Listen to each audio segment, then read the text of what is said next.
Using the UDL for Computer Science Interactive Table, Creative Technology Research Lab, University of Florida.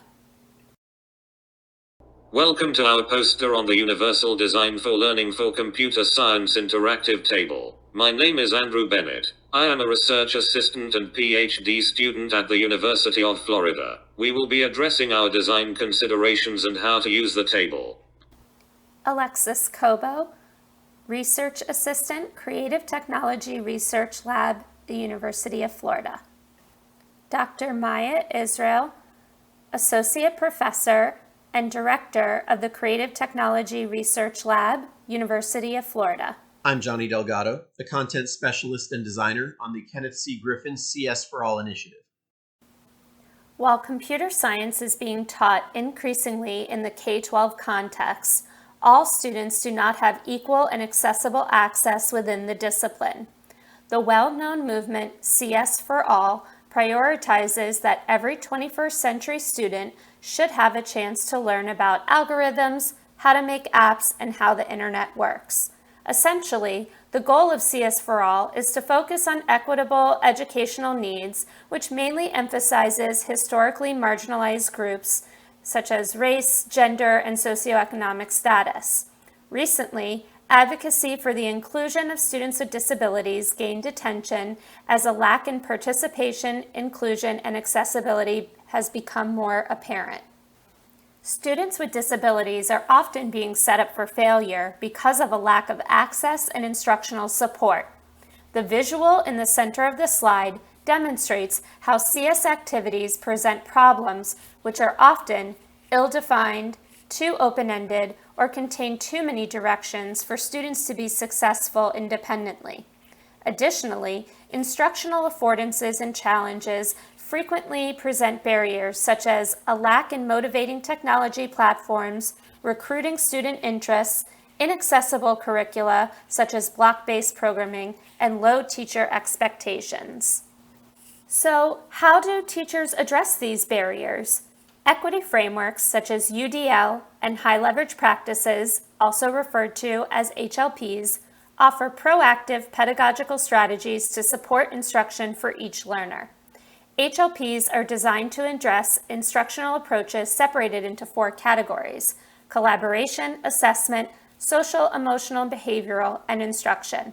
In the center of this slide, we used a funnel to represent applying these equity frameworks in the context of CS education as a systematic approach to create a pathway to decrease barriers.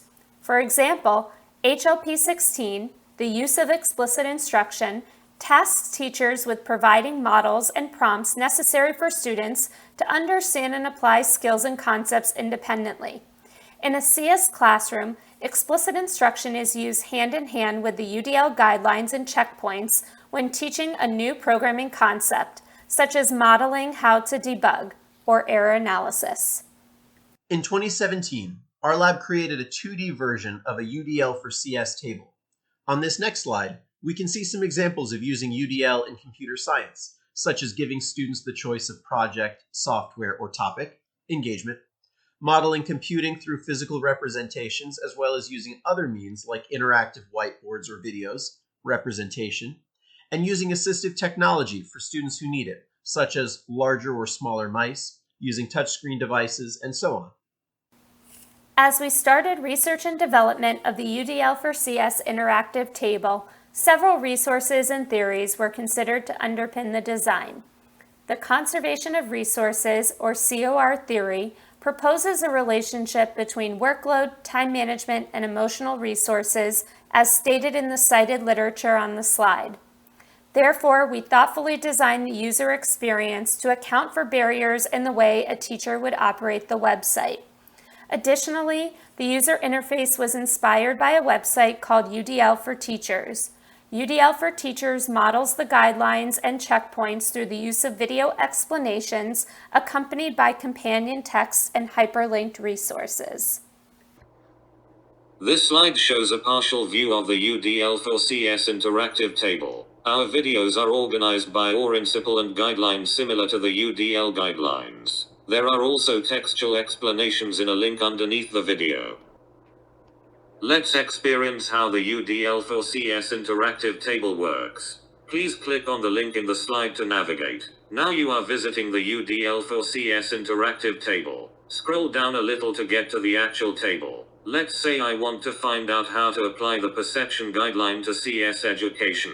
I would find that in the second column, which is under the UDL principle of representation and is the first video and text in that column. Click on that video and watch it. The video locates what principle the guideline falls under, defines the guidelines, and provides practical suggestions for implementation. If you would rather read the text, click on the link below for similar textual information about the guideline. The UDL4CS interactive table is most effectively used by utilizing it with the UDL-IRN 5 steps of implementation. If you are unfamiliar with that document, there's a link in the resources column, which is the third column, in the Padlet linked at the end of the presentation. Specifically, videos and textual examples provide idea catalysts for measuring and assessing CS learning. Moreover, one can think about one's instructional experience through using the videos or written descriptions to identify potential barriers to learning and receive ideas on how to meet UDL checkpoints.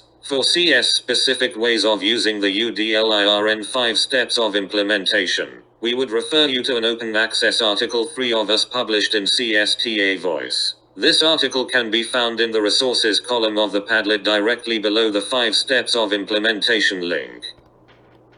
As I mentioned, we have a link to a Padlet at the end of the presentation. There, moving from left to right, you'll find a list of theories and frameworks, a Google Doc with our references, a list of resources which includes links to the UDL interactive table, the CAST guidelines, UDL for teachers and, as I mentioned, the UDL-IRN 5 steps of implementation, and our recent CSTA Voice article. The last 2 columns are where we welcome your questions and feedback as well as any further reflections you may have. On behalf of all of us, thank you for visiting our poster session today.